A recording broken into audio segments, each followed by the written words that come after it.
بسم الله الرحمن الرحيم فاسألوا أهل الذكر إن كنتم لا تعلمون আসসালামু আলাইকুম রহমতুল্লাহি ওয়া বারাকাতুহু। আরেকদিন ভাই জানতে চেয়েছেন, জামা বা প্যান্ট গুটিয়ে সালাত পড়া কি সালাত ভঙ্গের কারণ?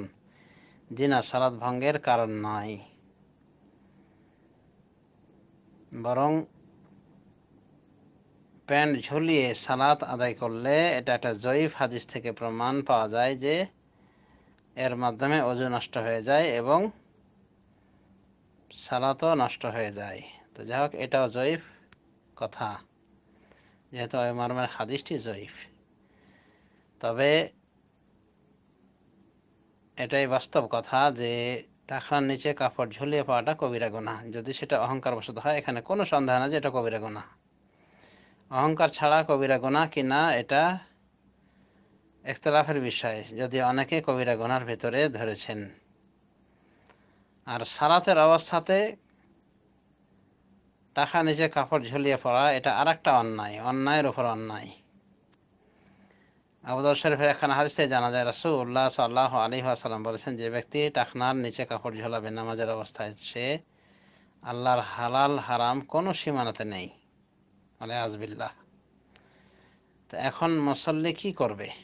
টাকনার নিচে কাপড় ঝুলিয়ে রাখবে, যেটা নিষিদ্ধ, আবু দাউদের হাদিসে নিষিদ্ধ, অন্যান্য হাদিসে এমনি নিষিদ্ধ, নাকি কাপড়টা গুটিয়ে পড়বে, যেটা বুখারী শরীফের হাদিসে নিষিদ্ধ? কারণ রাসূলুল্লাহ সাল্লাল্লাহু আলাইহি ওয়াসাল্লাম বলেছেন যে আমাকে নির্দেশ করা হয়েছে যে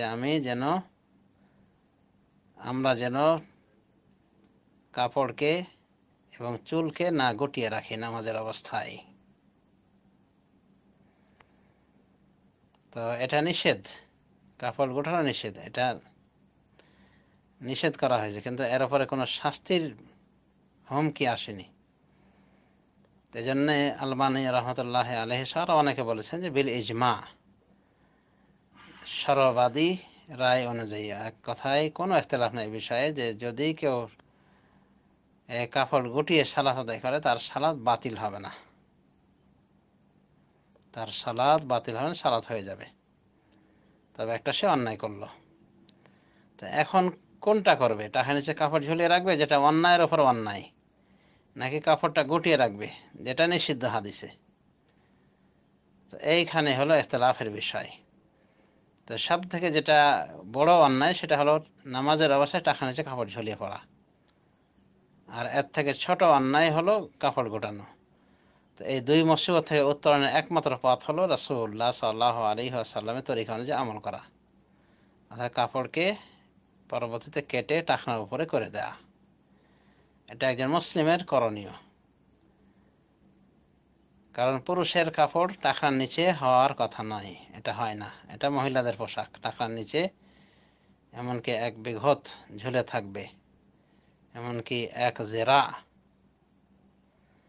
অর্থাৎ এক গজ, হাত গজের এক হাত ঝুলিয়ে রাখবে মহিলারা, এটা মহিলাদের পোশাক, কিন্তু পুরুষের পোশাক হলো টাকনার উপরে।